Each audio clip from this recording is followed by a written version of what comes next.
मित्रों, हम यह बात भली भांति और अच्छी तरीके से जानते हैं कि हमारे श्री हनुमान जी महाराज भगवान के चरित्र को सुनने के रसिया हैं, क्योंकि उनका जो 40वां पाठ है उसके अंदर लिखा गया है कि प्रभु चरित्र सुनिबे को रसिया।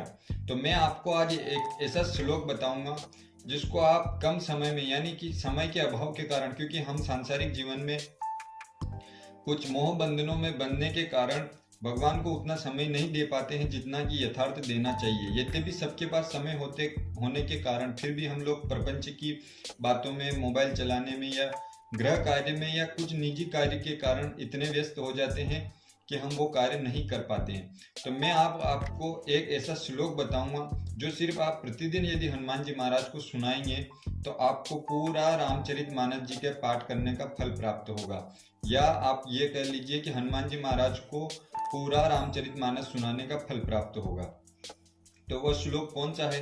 तो चलिए मैं आपको श्री रामचरितमानस जी के अंदर बताता हूँ। अयोध्या कांड के प्रथम में श्री गुरुदेव भगवान गोस्वामी तुलसीदास जी महाराज जी ने 3 श्लोक लिखे थे। पहले श्लोक में उन्होंने हमारे भगवान शंकर जी की वंदना करी थी, दूसरे श्लोक में हमारे भगवान श्री राम जी के मुख की वंदना करी थी, और तीसरे श्लोक में जो मेरे पीछे ये स्वरूप बेटा है इनकी वंदना करते हुए श्री गोस्वामी तुलसीदास जी महाराज लिखते हैं एक श्लोक। वो श्लोक है, नीलांबुज श्यामल कोमलांगम सीता समारोपित वाम भागम पाणो महासायक चारुचापम नमामि रामं रघुवंशनाथम, नमामि रामं रघुवंशनाथम।